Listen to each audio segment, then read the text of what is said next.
Dear students, पिछले lecture में हमने पढ़ा है कि यूनिट कन्वर्जन्स कैसे की जाती हैं। जैसे कि अगर कोई फिज़िकल क्वांटिटी दी होगी किसी यूनिट में, एक टाइप ऑफ यूनिट में, हम उस फिज़िकल क्वांटिटी को कैसे दूसरे टाइप ऑफ यूनिट्स में तब्दील कर सकते हैं, तो ये हमने पढ़ा। तो इसी यूनिट कन्वर्जन के बारे में हम कुछ और आज पढ़ना चाहेंगे, और स्पेशली आज वो हम ऐसे न्यूमेरिकल्स करना चाहेंगे यहाँ पे जो कॉम्पिटिटिव एग्ज़ाम्स में पूछी गई हो। तो पहले हम सिंपल से ही स्टार्ट करेंगे ताकि आपको फिर वो आइडिया मिले। तो उसके बाद हम कुछ न्यूमेरिकल्स करना चाहेंगे इस यूनिट कन्वर्जन्स पर। नाउ सी,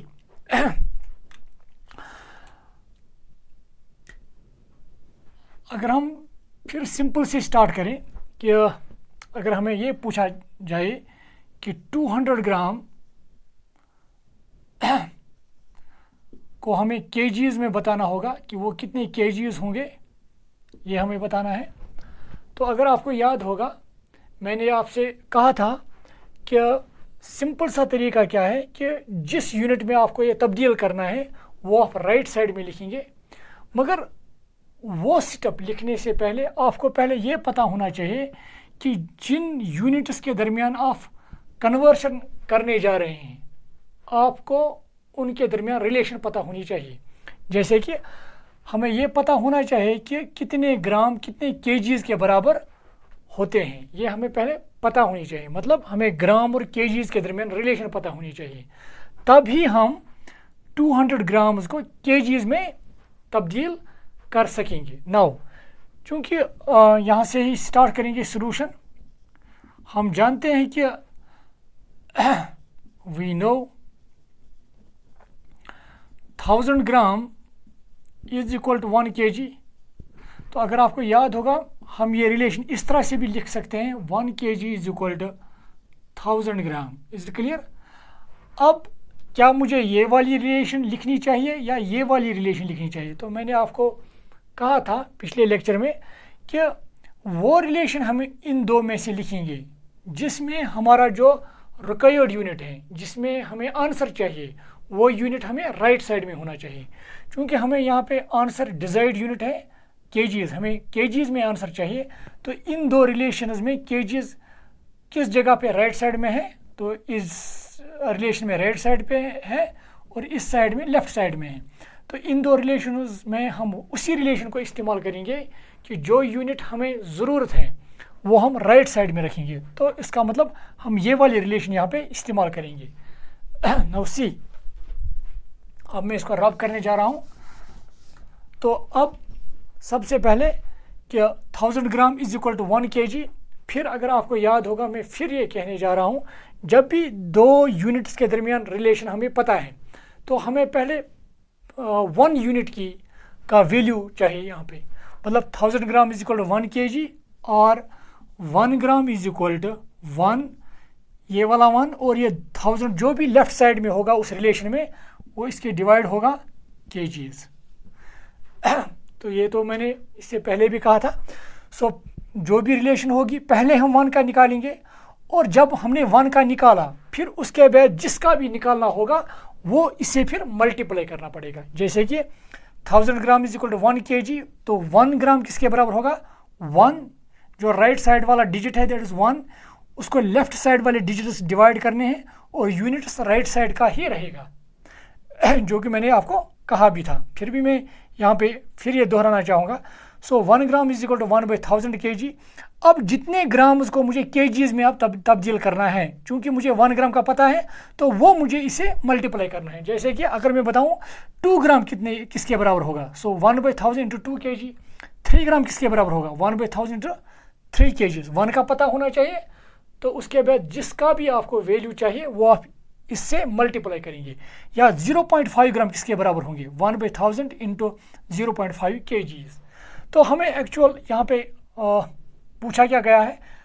200 ग्राम। तो हम यहाँ पे लिखेंगे therefore 200 gram is equal to 1/1000 into 200 kg। Is clear? दो जीरो यहाँ पे और यहाँ पे कैंसिल हो जाएंगे, that means we will get 2/10, 2/10 means 0.2 kg। तो ये इसका आंसर हमें मिला, बड़ा सिंपल है। तो मैं फिर दोहराना चाहूँगा, जब भी हमें एक यूनिट को दूसरे यूनिट में तब्दील करना होगा तो हमें उन दो यूनिट्स के दरमियान रिलेशन पता होनी चाहिए। अब जिस यूनिट में हमें आंसर निकालना है वो हमें राइट साइड में रखना चाहिए। जैसे कि हमें केजीज में चाहे तो मैं इस तरह से लिखूंगा 1000 gram is equal to 1 kg। तो जब मैं पहले रिलेशन लिखूंगा उसके बाद मुझे 1 यूनिट का निकालना पड़ेगा। सो 1 ग्राम वुड बी इक्वल टू, जो भी राइट साइड में डिजिट होगा ये वाला डिजिट जो लेफ्ट साइड में होंगे ये इसके डिवाइड होंगे। सो 1/1000 यूनिट राइट साइड का ही रहेगा kg। तो जब हमने 1 यूनिट का निकाला, फिर जिस किसी का भी निकालना होगा वो इस 1 यूनिट को मल्टीप्लाई होगा। जैसे कि 1 gram is equal to 1/1000 kg, therefore 200 gram would be equal to 1/1000 into 200 kg। और इसी तरह से अगर मुझे 300 होता तो 300 gram is equal to 1/1000 into 300 kg, whatever 500 gram 1/1000 into 500 kg, 0.5 gram 1/1000 into 0.5 kg। ये इसका आंसर हमें मिल जाता। एनीवे नाउ ये इनफैक्ट ये एक जो मैंने यहाँ पे कहा, हम बड़े सिंपल तरीके से इसको समझ सकते हैं। यहाँ पे देखिए, मैंने आपको कहा 1000 gram is equal to 1 kg। तो अगर हम इस तरह से करेंगे सिंपली, अगर मैं इसको मल्टीप्लाई करूँगा 1 से, क्योंकि इसमें कोई चेंज नहीं आएगी, तो 1 ग्राम किसके बराबर आएगा? सिंपल सा 1 ग्राम वुड बी इक्वल टू, तो सिंपली यहाँ पे 1000 रहा, फिर वो 1000 में राइट साइड में ले जा रहा हूँ। सो 1/1000 kg, तो यूनिट तो राइट साइड का ही रहेगा क्योंकि मैं यूनिट्स को चेंज नहीं कर रहा हूँ। तो अब मुझे 200 ग्राम चाहिए। आप इस तरह से भी सोच सकते हैं कि जैसे कि मैंने इसको 200 से आप मल्टीप्लाई किया है, चूँकि ग्राम यहाँ पर है ही, तो 200 से मैंने इसको मल्टीप्लाई किया है, दैट इट बिकम्स 200 ग्राम। और उसी 200 को मैंने राइट साइड में भी मल्टीप्लाई किया। जैसे कि मैंने लेफ्ट साइड में 200 से मल्टीप्लाई किया, राइट साइड से मैं 200 से ही मल्टीप्लाई करूँगा, क्योंकि राइट साइड से पहले ही यूनिट केजीज में है। क्योंकि मैं सिर्फ 200 से मल्टीप्लाई कर रहा हूँ, तो 200 into 1 gram means 200 kgs, 1/1000 kg into 200 means 1/1000 into 200 kgs। तो ये जब आप सॉल्व करोगे you will get the answer 0.2 kg। तो ये आपका आंसर यहाँ पे मिलेगा। नाउ थोड़ी बहुत कुछ और न्यूमेरिकल्स यहाँ पे करने जा रहे हैं आप। नाउ सी, एक और सिंपल सी न्यूमेरिकल करेंगे पहले। जैसे कि अगर हमें 10 raised power 2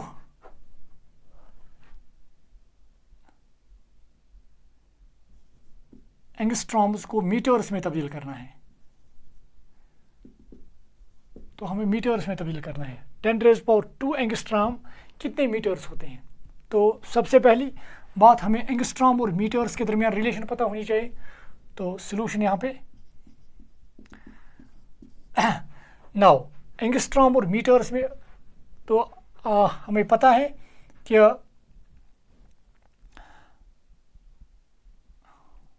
10 raised power -10 metre is equal to 1 angstrom, ये हमें पता है। एक एंगस्ट्रॉम किसके बराबर होता है? 10 raised power -10 मीटर। ये रिलेशन हमें पता है। और जब तक ना हमें ये पता होगी तब तक हम इसकी कन्वर्शन नहीं कर पाएंगे। तो रिलेशन हमें पता होनी चाहिए। So 10 raised power -10 metre is equal to 1 angstrom. तो मैं इसको ऐसे भी लिख सकता हूँ, और 1 angstrom is equal to 10 raised power -10 metre. Is it clear? Now अब दोनों रिलेशंस ठीक है, चाहे आप इस तरह से लिखेंगे या इस तरह से, मगर क्योंकि यहाँ पे अब इन दो में से कौन लगाएंगे हम, सिंपली हमें देखना है कि हमें आंसर किस में चाहिए। हमें मीटर्स में चाहिए, तो इन दो में से मीटर्स हमें कहाँ पे? राइट साइड में है। जिसमें हमें आंसर चाहिए, जिस यूनिट में हमें आंसर चाहिए वो हमें राइट साइड में होना चाहिए। तो इन दो में से किस जगह राइट साइड में है? That is here, simple. तो ये वाली रिलेशन हम फिर लगाएंगे। नाउ मैं अब इसको रब करने जा रहा हूँ, मुझे उम्मीद है कि आपको समझ आया। आप so 1 angstrom is equal 10 raised power -10 metre. तो यहाँ पहले से ही हमें 1 का वैल्यू पता है। अब जिस किसी का भी निकालना है वो हम मल्टीप्लाई करेंगे दोनों साइड से, simple. So 1 angstrom is equal 10⁻⁻10 metre, 10⁻2 angstrom, therefore 10⁻2 angstrom किसके बराबर होगा, चूंकि 1 का पता है, अब मुझे 10⁻2 एंगस्ट्रॉम का चाहिए। 10⁻2 मैंने इस साइड से भी मल्टीप्लाई किया, मतलब मुझे इस साइड से भी मल्टीप्लाई करना है। सो 10⁻⁻10 metre into 10⁻2।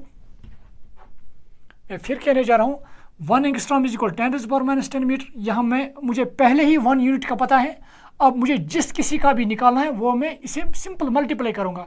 So 1 angstrom is equal 10⁻⁻10 metre. अगर मैं कहता 2 angstrom, so 2 angstrom would be equal 10⁻⁻10 metre into 2। 3 angstrom किसके बराबर होते, 10⁻⁻10 metre into 3। 4 angstrom 10⁻⁻10 metre into 4। इसी तरह से 10⁻2 एंगस्ट्रॉम किसके बराबर होंगे, 10⁻⁻10 मीटर इंटू 10⁻2।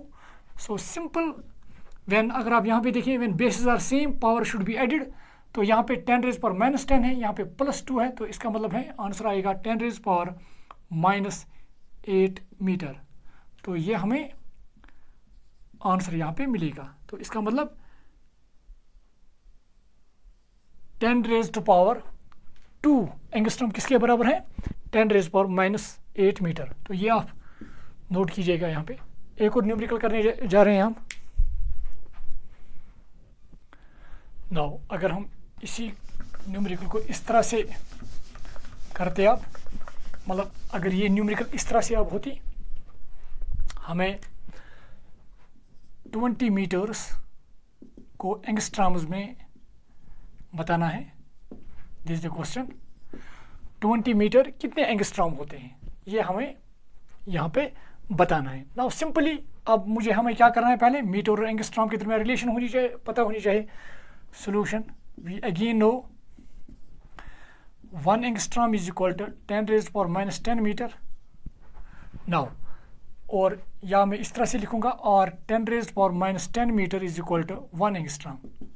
क्योंकि मुझे इस वक्त एंगस्ट्रॉम्स में आंसर यहाँ पे निकालना है, तो मैं एंगस्ट्रॉम इन दो रिलेशंस में, एंगस्ट्रॉम जिस रिलेशन में राइट साइड में होगा तो वही में लगाऊंगा। तो इन दो में से यहाँ है, तो ये वाले रिलेशन में लगाऊंगा। तो ये वाले रिलेशन में अब रब करने जा रहा हूँ। नाउ सी, देखिए यहाँ पे 10⁻⁻10 metre is equal to 1 angstrom. चूँकि यहाँ पे 1 का मुझे अभी पता नहीं है, मैं पहले 1 का निकालूंगा।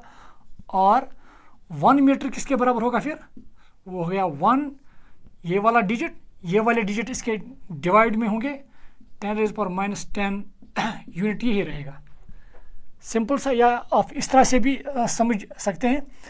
अगर आप इसको मल्टीप्लाई करेंगे 1 से, सो 1 मीटर किसके बराबर होगा, 10⁻⁻10, फिर राइट साइड में जाएगा। जब ये राइट साइड में जाएगा, ये 1 को डिवाइड होंगे, तो 1 metre would be equal to 1/10⁻⁻10 और यूनिट यही रहेगा। तो अब मुझे 1 मीटर का पता है। अब जब मुझे 1 मीटर का पता है, अब कितने भी मीटर होंगे मुझे उसको 1 मीटर से मल्टीप्लाई करना है, इस साइड से भी और इस साइड से भी, मुझे आंसर मिल जाएगा। Therefore 20 metre. तो इसका मतलब मैंने 1 मीटर को 20 से मल्टीप्लाई किया है, तो 20 को हम लेफ्ट साइड से भी मल्टीप्लाई करेंगे, अब राइट साइड से भी। तो that would become 1/10⁻10 into 20, unit तो यही रहेगा एंगस्ट्रॉम, राइट साइड वाला unit. Now it would become 10⁻10, ये जब ऊपर आएगा it would become 220 into 10⁻10 angstrom, या हम इस तरह से भी लिख सकते हैं 2 इंटू 10⁻11 एंगस्ट्रॉम, ये इसका आंसर होगा। क्लियर, क्योंकि मैंने यहाँ पे 2 पॉइंट, या इस तरह से लिखेंगे 2.0, तो इसका मतलब मुझे फिर 20 को मैंने 2.0 लिखा, तो इसका मतलब मुझे 10 से इसको फिर मल्टीप्लाई करना होगा, तो वो 10 और 10⁻10, इसका मतलब 10⁻11, ये इसका आंसर आ जाएगा। तो ये देखिए आप, तो इस तरह से हम इजीली एंगस्ट्रॉम्स, मीटर्स को एंगस्ट्रॉम्स में कन्वर्ट कर सकते हैं, या नैनोमीटर्स को मीटर्स में, या इसी तरह से आप देखेंगे पिकोमीटर्स को मीटर्स में, सेंटीमीटर्स में, कोई भी रिलेशन आप आराम से निकाल सकते हैं, provided you know the relation first between those 2 units. जिनमें आप कन्वर्शन करने जा रहे हैं। तो अब हम इसी बेसिस पे, क्योंकि जब भी हमें कोई रिलेशन पता होगी दो यूनिट्स के दरमियान या दो क्वांटिटीज़ के दरमियान, अगर हमें कोई रिलेशन पता होगी तो हम उससे कुछ ऐसे रिलेशंस भी निकाल सकते हैं जिससे हमें एक इंफॉर्मेशन, एक सूटेबल इंफॉर्मेशन हमें मिल जाती है। जैसे कि अब मैं इसी जो हमने यहाँ पे आइडिया इस्तेमाल किया है, इसी आइडिया को हम यूज़ करेंगे ताकि हम कुछ ऐसे रिलेशंस निकालें जो बहुत ही इंपॉर्टेंट है हमारे लिए। ये आप देखेंगे बहुत सारी जगहों पर आप ये रिलेशंस देखोगे कि ये इस्तेमाल होती हैं बहुत सारी जगहों की केमिस्ट्री में, और इनफैक्ट आप देखेंगे फिजिक्स में बहुत सारी सब्जेक्ट्स में, और यहाँ पे हम जनरली देखेंगे ये रिलेशंस इस्तेमाल होती है। आप देखिए तो एक तो हो गया यूनिट कन्वर्शंस। अब अगर दो क्वांटिटीज़ के दरमियान कोई रिलेशन है तो उस रिलेशन को भी हम इसी हिसाब से उस रिलेशन को इस्तेमाल करके हम कोई इम्पॉर्टेंट रिलेशन, कोई इम्पॉर्टेंट इंफॉर्मेशन वहाँ से निकाल पाएंगे। देखिए आप नाउ सी, अब ये जनरली कुछ एग्जाम्पल्स हैं जो कॉम्पिटिटिव एग्जाम्स में कभी पूछे जाते हैं। नाउ सी, अगर मैं इस तरह से लिखूं आप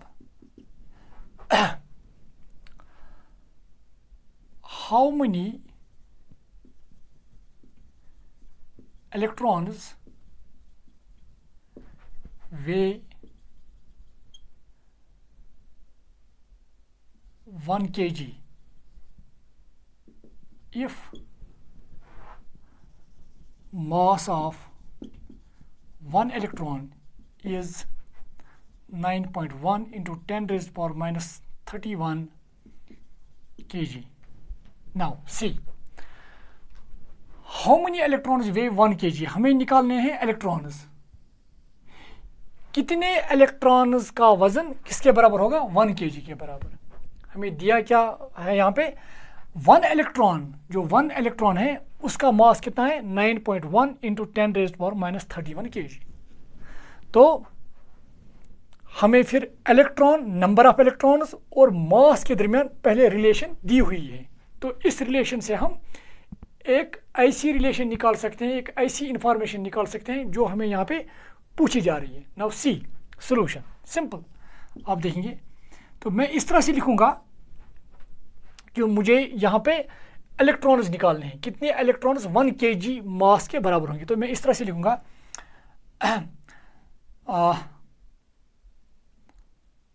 9.1 इंटू 10 रेज़्ड पावर माइनस 31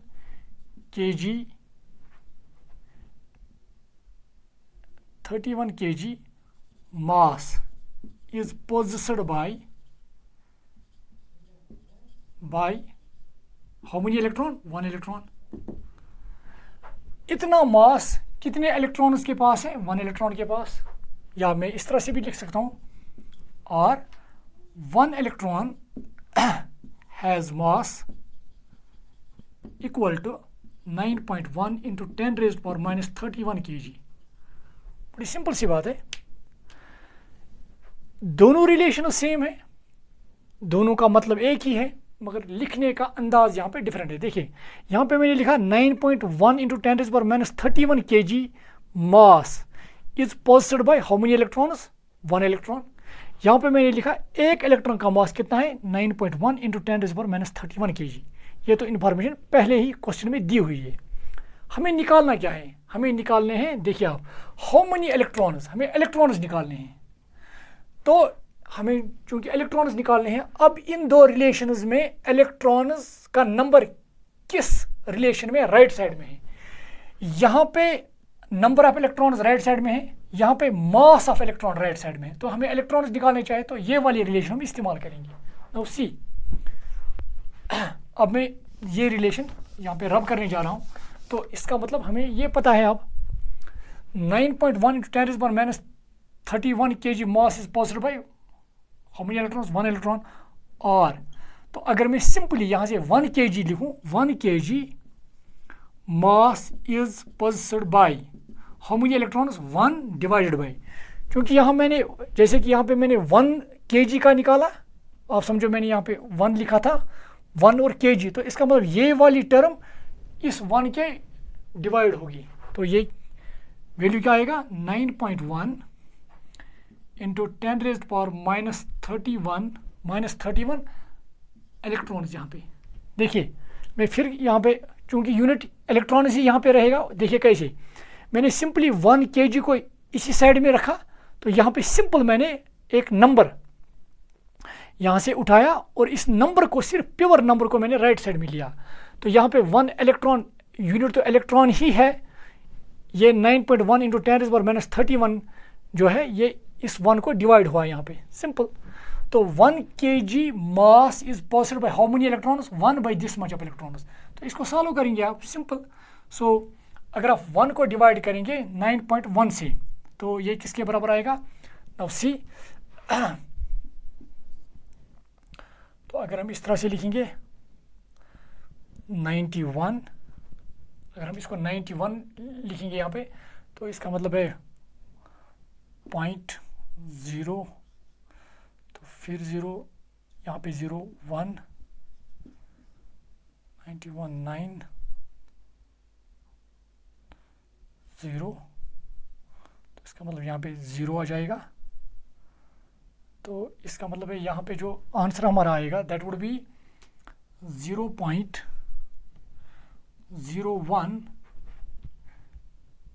देखिए डिवाइडेड बाय, तो यहाँ पे मैं लिखने जा रहा हूँ डिवाइडेड बाय, ये मैंने 91 किया था, तो अगर मैंने यहाँ पे 91 किया था, तो इसका मतलब यहाँ पे 10⁻³ आएंगे फिर इलेक्ट्रॉन्स। अगर आप देखेंगे, देखिए मैंने इसको 91 बनाया, चूँकि ये 9.1 था, मैंने 91 बनाया, तो इसका मतलब मुझे इसको मल्टीप्लाई करना है फिर 10⁻⁻1 से, 10⁻⁻1 और 10⁻⁻31, दैट बिकम्स 10⁻32। तो ये अगर हम सॉल्व करेंगे, इसको हम यहाँ पे इस डेसिमल को यहाँ पे लाएंगे, तो ये किसके बराबर आएगा 1 इंटू, इसके बाद कुछ भी और भी नंबर आएंगे, मगर अप्रॉक्सीमेटली हम इसको 1 के बराबर रखेंगे आप। 1 इंटू 10⁻, यह आएगा -2 इंटू 10⁻, ये जो नीचे है 10⁻32, ऊपर आकर ये बन जाएगा सिंपली 32 इलेक्ट्रॉन्स। तो ये किसके बराबर आएगा 1 इंटू 10⁻30 इलेक्ट्रॉन्स, अप्रॉक्सीमेटली यही आंसर होगा। तो इसका मतलब अगर हमारे पास 10⁻30 इलेक्ट्रॉन्स होंगे, 10⁻30 इलेक्ट्रॉन्स, उनका मास कितना होगा 1 kg। तो ऐसे क्वेश्चंस पूछे जाते हैं, तो आप इसको प्लीज़ नोट कीजिएगा आप यहाँ पे। तो इसी पैटर्न पर हम एक और न्यूमेरिकल यहाँ पे करने जा रहे हैं। मुझे उम्मीद है कि आपको समझ आया होगा मैं किस तरह से ये न्यूमेरिकल कर रहा हूँ। यहाँ पे बहुत सारी जगहों पर आप ये कंसेप्ट आप देखेंगे इस्तेमाल होता है। नाउ एक और यहाँ पे न्यूमेरिकल करने जा रहे हैं। If charge on an electron is 1.6 into 10⁻⁻19 coulomb, then how many electrons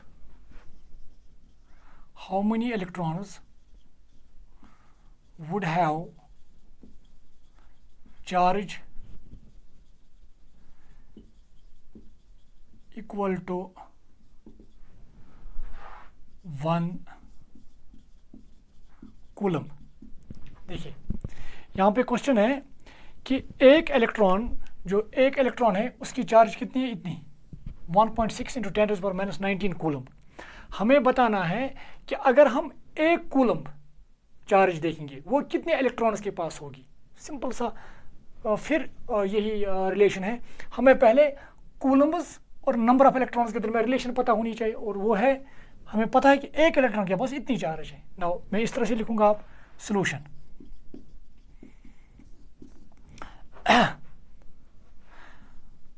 1 electron has charge 1.6 into 10⁻⁻19 coulomb, ठीक है। 1 electron has charge this, or 1.6 into 10 raised power minus 19 coulomb charge is carried by 1 electron. देखिए दोनों relations सही है. 1 electron has charged this और 1.6 into 10 raised power minus 19 coulomb charge is carried by how many electrons? 1 electron. अब हमें यहाँ पे देखना है, हमें निकालना क्या है.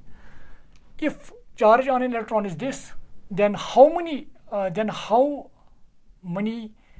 electrons यहाँ पे लिखो ये, how many electrons would have charge, how many electrons, इसका मतलब हमें electrons निकालने हैं. तो यहाँ पे आप देखिए इन दो रिलेशंस में electrons किस रिलेशन में, राइट साइड में है. देखो यहाँ पे चार्ज राइट साइड में है, तो यहाँ पे इलेक्ट्रॉन्स राइट साइड में, तो हमें ये वाली रिलेशन लगानी है. फिर नाउ सी, तो ये वाली रिलेशन में अब रब करने जा रहा हूँ.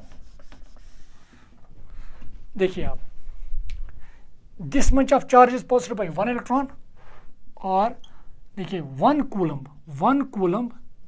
Coulomb charge is carried bye. तो मैंने यहाँ पे सिर्फ 1 कूलम लिखा यहाँ पे, तो इसका मतलब ये वैल्यू मैं राइट साइड में ले जाऊँगा. या मैं चूँकि मैंने आपको पहले ही कहा, जैसे कि इसको मैं इसको 1 से मल्टीप्लाई कर रहा हूँ, तो 1 कूलम C और 1 को मैं यहाँ पर ही रख रहा हूँ, तो ये वाला नंबर मुझे राइट साइड ले जाना है. तो जब मैं राइट साइड में ले जाऊँगा तो ये 1 को डिवाइड होगा, तो वैल्यू क्या बन जाएगा, 1 divide by 1.6 into 10 raised power minus 19. बस नंबर मैंने राइट साइड में लिया है, तो यूनिट क्या रहेगा, राइट साइड का ही unit, that is electrons. Clear. Now देखिए ये किसके बराबर होगा, 1 divide by 1.6.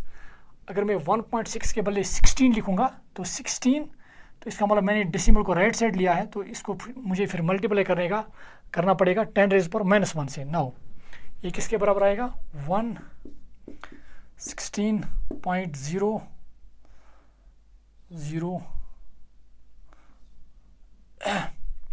16 6 that is 96 4 2 that is 32 8 0 5 are 80. that means 0.062 0625 divide by, यहाँ पे मैंने इसको 60 बनाया था, तो इसका मतलब यहाँ पे मुझे लिखना है 10 raised power minus 20. Clear. Now अब इसको मैं सॉल्व करने जा रहा हूँ. सिंपल सा जो रिजल्ट होगा वो क्या होगा, फिर इस डेसिमल को हम यहाँ पे ले जाएंगे. तो मैंने इसको राइट साइड लिया, कितने डिजिट, 1 2, तो इसका मतलब मुझे लिखना है 6.25 into 10 raised power minus 2. 6.25 into 10 raised power minus 2 into ये मैं ऊपर ले जा रहा हूँ, तो इसका मतलब 10 रेज़्ड पावर 20. तो रिजल्ट क्या आएगा, 6.25 इंटू 10 रेज़्ड पावर 18 इलेक्ट्रॉन्स, क्योंकि मुझे इलेक्ट्रॉन्स ही यहाँ पे चाहिए. इतने इलेक्ट्रॉन्स के पास 1 कूलम चार्ज होगी, that is 6.25 into 10 raised power 18 electrons. मुझे उम्मीद है कि आपको समझ आया होगा, या प्लीज़ नोट कीजिएगा आप. तो इसी पैटर्न पर एक और न्यूमेरिकल करेंगे आप, जिसमें ये आइडिया हमें जो हमने सीखा है ये हम इस्तेमाल करेंगे यहाँ पे.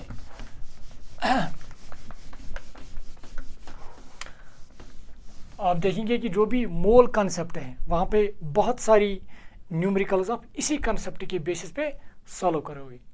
नाउ सी, यहाँ पे एक और आप समझो, मेरे पास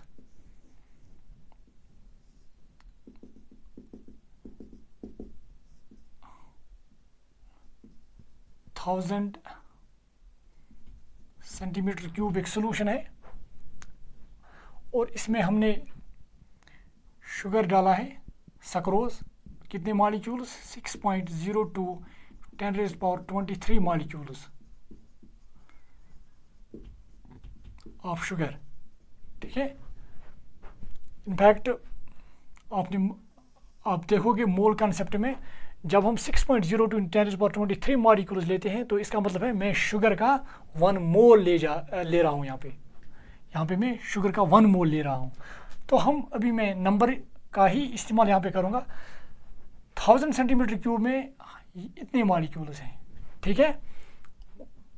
अगर हमसे ये पूछा जाएगा कि 10 रेज़्ड पावर 5 मॉलिक्यूल्स फिर कितने वॉल्यूम ऑफ वाटर में होंगे, तो हम निकाल सकते हैं। नाउ क्वेश्चन पहले इसका बनाएंगे।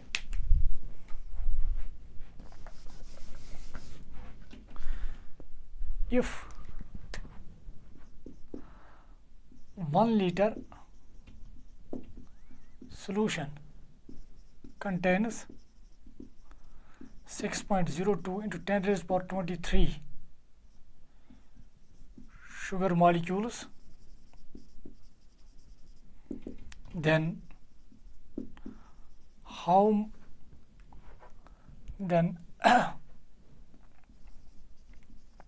much volume of solution will contain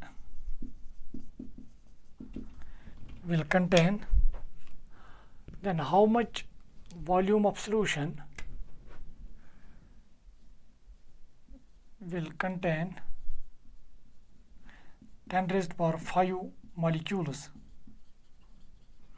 तो हमें यहाँ पे वॉल्यूम निकालना है, किसका वॉल्यूम, जिसमें 10 रेज़ पावर 5 मॉलिक्यूल्स शुगर के होंगे। नाउ सिंपल सा क्वेश्चन है। पहले हमें ये पता होना चाहिए कि कितने वॉल्यूम में कितने मॉलिक्यूल्स होते हैं, तो एक इन्फॉर्मेशन हमें पता होनी चाहिए, वो है यहाँ पे दी हुई 6.02 into 10 rays power 23 sugar molecules कितने वाटर में होते हैं, 1 लीटर में। 1 लीटर मीन्स 1000 सेंटीमीटर क्यूब। तो हमें क्या निकालना है, वॉल्यूम निकालना है। तो मैं यहाँ पे सिंपली अब वॉल्यूम को किस साइड में रखूँगा, राइट साइड में। तो मैं इस तरह से लिखूँगा वी नो। तो अब मैं पहले से ये राइट साइड में रखूँगा ये, क्योंकि आपको पता है कि क्या हमें करना है। तो अब चूँकि हमने कुछ न्यूमेरिकल्स इस बेस पे किए हैं, तो अब हमें ऑटोमेटिकली पता होगा तो हमें किस तरह से रिलेशन लिखनी है।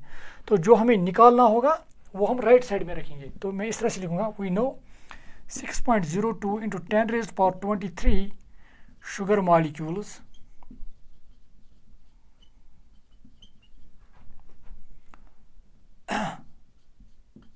occupy 10 raised या 1000 सेंटीमीटर क्यूब। सिंपल, इतने मॉलिक्यूल्स ऑक्यूपाई करते हैं ये वॉल्यूम, ठीक है। तो अगर मैं पहले 1 शुगर मॉलिक्यूल देखूंगा वो कितनी स्पेस ऑक्यूपाई करेगा, पहले हम 1 का निकालते हैं। और 1 sugar molecule occupy, that means 1000 divided by this 6.02 into 10 raised power 23। और यूनिट क्या रहेगा, राइट साइड का ही यूनिट, जैसे कि सेंटीमीटर क्यूब, जो हमने इससे पहले भी देखा है। जैसे कि मैंने यहाँ पे सिंपली 1 इसके साथ मल्टीप्लाई किया तो 1 शुगर, तो यहाँ पे सिर्फ ये वाला नंबर मैंने राइट साइड लिया है। तो जब मैंने सिर्फ नंबर ही राइट साइड में लिया है तो यूनिट इसका यही रहेगा, simple. So 1 sugar molecule will occupy this much of volume. तो अगर हमें 10 रेज़्ड पावर 5 मॉलिक्यूल्स निकालने हैं तो वो हमें इस साइड से भी मल्टीप्लाई करूँगा, इस साइड से भी मल्टीप्लाई करूँगा। या हम सिंपली कहेंगे क्योंकि 1 sugar molecule occupies this much of volume, 2 sugar molecules will occupy, फिर इसको 2 से मल्टीप्लाई करना पड़ेगा। 3 शुगर मॉलिक्यूल्स, इसको 3 से मल्टीप्लाई करना पड़ेगा। और 10 रेज़्ड पावर 5 मॉलिक्यूल्स कितना वॉल्यूम ऑक्यूपाई करेंगे, फिर मुझे 10 रेज़्ड पावर 5 से इसे मल्टीप्लाई करना है। तो therefore 10 raised power 5 molecules of sugar occupy, that means 1000 divide by 6.02 10 raised power 23 into 10 raised power 5 centimetre cube, ये वॉल्यूम होगा। यहाँ पे 50 और यहाँ पे 50 कैंसिल होंगे, तो यहाँ पे कितने रहेंगे फिर 18, ठीक है। ओके 18, ये वाले 3 zeros और इसमें से 3 zeros, तो इसका मतलब 15 रहेगा यहाँ पे। So it would become now 1/6.02 into 10 raised power 15। तो मैं इसका आंसर में यहाँ पे अब लिख रहा हूँ, we will get 1 divide by 6.02 into 10⁻⁻, ये जो 10⁻15 है मैं ऊपर ले जा रहा हूँ, इट बिकम्स 10⁻⁻15 सेंटीमीटर क्यूब। तो इसको अगर हम सॉल्व करेंगे इट वुड बिकम 1/6, वो किसके बराबर होगा, दैट मीन्स 0.1061 ज़ा 6466 ज़ा, तो ये आएगा 0.16 इंटू 10⁻⁻15 सेंटीमीटर क्यूब। तो अगर मैं डेसिमल यहाँ पे ले जा रहा हूँ, क्योंकि जब भी हम आंसर निकालते हैं तो ये साइंटिफिक नोटेशन में होना चाहिए, सिर्फ एक नॉन ज़ीरो डिजिट डेसिमल के लेफ्ट साइड में होना चाहिए। नॉन ज़ीरो मीन्स ज़ीरो के बगैर, जैसे कि 1 2 3 4 5 6 7 8 9, इन डिजिट्स में से कम एक डिजिट, इन डिजिट्स में से एक डिजिट डेसिमल की लेफ्ट साइड में होना चाहिए। तो यही वजह है कि मैं डेसिमल को अब यहाँ ले जा रहा हूँ। तो ये था 0.16, मैं इसको 1.6 बना रहा हूँ। तो इसका मतलब मैं 1.6 मतलब मैं इसका वैल्यू बढ़ा रहा हूँ। तो जब मैं वैल्यू इसका बढ़ा रहा हूँ, मगर मुझे तो वैल्यू ये चेंज नहीं होना चाहिए, तो इसका मतलब मुझे मल्टीप्लाई करना पड़ेगा इसे 10 से, 10⁻⁻1 से, ताकि ये फिर इसका वैल्यू अनचेंज्ड रहे। तो ये इस तरह से होगा 1.6। मैं इसकी सूरत या हम कहेंगे मैं इसकी फॉर्म बदल रहा हूँ, ठीक है।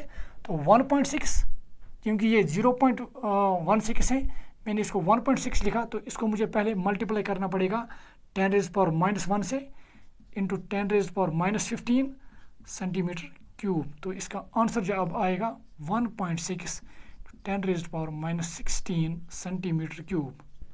तो इसका मतलब जो 10⁵ मॉलिक्यूल्स ऑफ शुगर हैं वो कितना वॉल्यूम ऑक्यूपाई करेंगे, 1.6 इंटू 10⁻⁻16 सेंटीमीटर क्यूब। मुझे उम्मीद है कि आपको ये समझ आया होगा। Is clear?